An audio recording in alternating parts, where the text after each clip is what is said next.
Una casa en abandono y vacía no necesariamente queda sin vida. Se apaga cuando la sociedad decide que no merece seguir en el mapa. En la colonia Roma de la Ciudad de México hay dos casas que llevan décadas atrapadas en un punto medio entre el bullicio de una gran ciudad y el imaginario colectivo. Una fue devorada por el fuego y la otra por algo mucho más difícil de nombrar.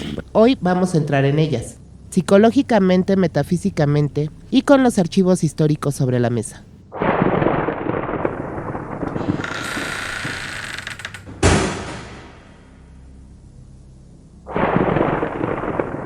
No había nadie, solo el agua golpeando las fachadas porfirianas de la colonia Roma, un parque vacío a la mitad de la noche y la sensación de que algo adentro te seguía, ahí, solo, esperando.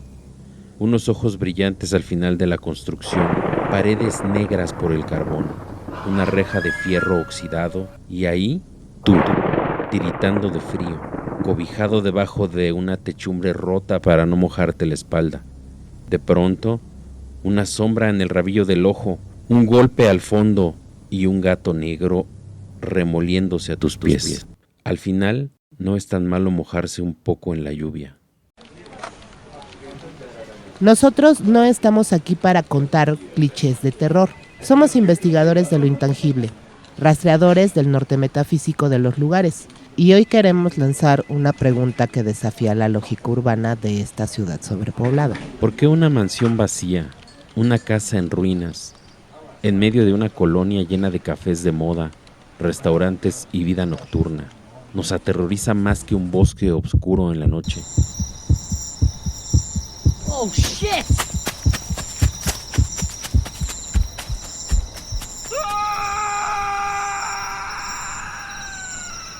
La explicación psicológica convencional nos habla de espacios liminales, umbrales de transición diseñados para la vida, que al quedar vacíos provocan un cortocircuito en nuestro cerebro buscador de patrones. Eso es una explicación sólida, pero insuficiente para nosotros. Venimos a diseccionar la energía que queda atrapada en el frío cemento, la energía que la arquitectura absorbe y cómo esa vibración interactúa con nuestra propia psique. Porque el verdadero misterio no es solo sociológico, es la huella energética que persiste cuando la vida humana desaparece. Bienvenidos a La mano que empeluza la cuna.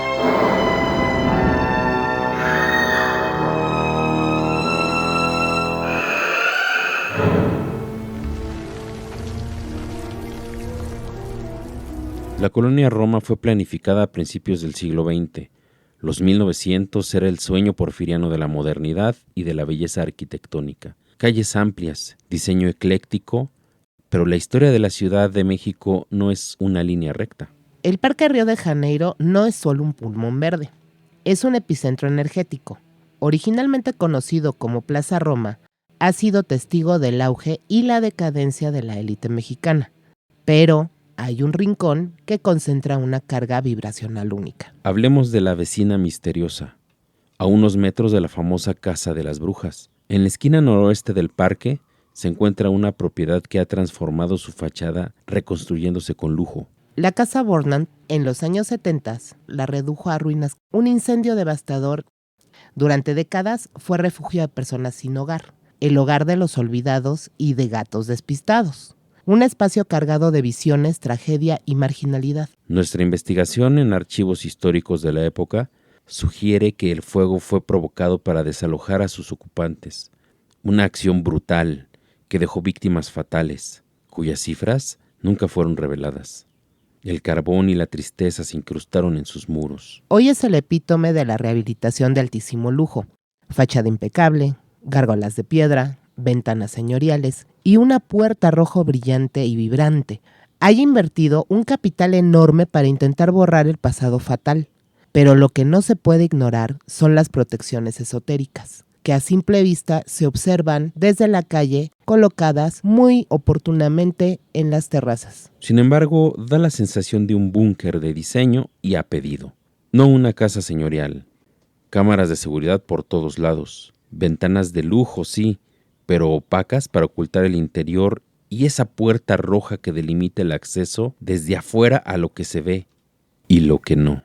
Este blindaje con amuletos y sigilos es la manifestación física de la huella del lugar. A nivel metafísico, el lujo no borra la tragedia. La vibración del fuego provocado y el terror persisten incrustados en los murmullos de los vecinos. Para la comunidad sigue siendo la casa quemada que ardió en los 70s. Es el estigma que la mantiene atrapada en los susurros. Pero si la casa Bornan es una tragedia que intenta borrarse con dinero, a unas calles existe su opuesto perfecto, la casa que ya ni siquiera lo intenta. Un sitio sobrecogedor donde la decadencia es absoluta. Una casa estilo victoriano que pasó de ser la viva imagen de la opulencia y el lujo del siglo XX al olvido más atroz. La Casa Negra, también conocida como la Casa Mondragón, físicamente es un desastre. Fachada gris oscuro con detalles blancos, marcos rojos gruesos en ventanas arqueadas que debieron verse majestuosas entrando desde Insurgentes. Ahora están cubiertas con palos y lonas rotas. En el techo hay una malla negra que parece un parche a primera vista. Lo más impactante son los árboles inmensos que han crecido en la parte trasera del terreno, cubriéndolo todo con su sombra, generando un ambiente tétrico, místico, escalofriante. El poder de la naturaleza reconquistándolo todo. En la época posrevolucionaria y durante la persecución religiosa que se originó por la lucha cristera, nace un nuevo miedo a la pérdida de vidas, una terrible epidemia. Algunos archivos identifican este periodo con enfermedades como la fiebre española o fiebre hemorrágica, la peste negra y la tifoidea. La Casa Mondragón fue convertida en un hospital de cuarentena improvisado, pero la situación se volvió desesperada. Se cuenta que los médicos abrumados por la falta de recursos y el miedo al contagio se encerraban con los pacientes terminales. En un acto de desesperación colectiva o quizás de miedo colectivo inducido por la enfermedad y las épocas de pérdidas humanas, la casa fue sellada desde fuera por los propios vecinos y prendida en llamas. Se escucharon gritos, súplicas y luego silencio. Algunos archivos, aunque fragmentarios, sugieren que la casa fue incendiada para intentar contener la enfermedad, quemando vivos a los médicos y pacientes que quedaban dentro. Esa atrocidad dejó una marca energética indeleble. Nuestra investigación de archivos también nos lleva a la familia Mondragón a principios del siglo XX, una de las más ricas y conectadas políticamente. Su fortuna acumulada en una época de profunda desigualdad, la desgracia misteriosa de la familia, apenas a un mes después de habitarla, dejó una marca energética en esos muros. Pero el estigma de la Casa Mondragón va mucho más allá de la desgracia familiar, donde perdieron la vida un padre, una madre y sus 3 hijos menores de edad, un misterio que no se aclaró nunca. Esta energía realmente empeluza. No es el miedo a un fantasma de caricatura, es la vibración residual de una época de tragedia extrema, un trauma colectivo que la mantiene atrapada en una cuarentena psicológica que la comunidad impone desde afuera. El horror vacui, nuestro miedo al vacío, nos hace rellenar este silencio con mitos, con folclore, rumores de ruidos y sombras misteriosas, pero en el caso de la Casa Mondragón, el mito podría tener una base histórica aterradora. El contraste es brutal. Afuera, la vida sigue un ritmo frenético e indiferente. Puestos de comida, tráfico, cartelera de conciertos. Mientras tanto, la burocracia ha creado un limbo legal, un laberinto administrativo que la mantiene congelada en el tiempo. Ese limbo legal refuerza el abandono físico. Pero metafísicamente, el abandono físico es solo el síntoma visual de una enfermedad mucho más profunda.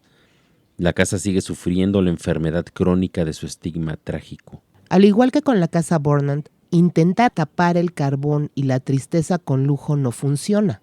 La cicatriz profunda de la tragedia persiste, y en el caso de la Casa Mondragón, el golpe es absoluto. Y esa es nuestra conclusión central. Las casas no se olvidan cuando se quedan vacías, se enferman cuando las estigmatizamos. La ruina física es solo el síntoma visual de una enfermedad psicológica colectiva.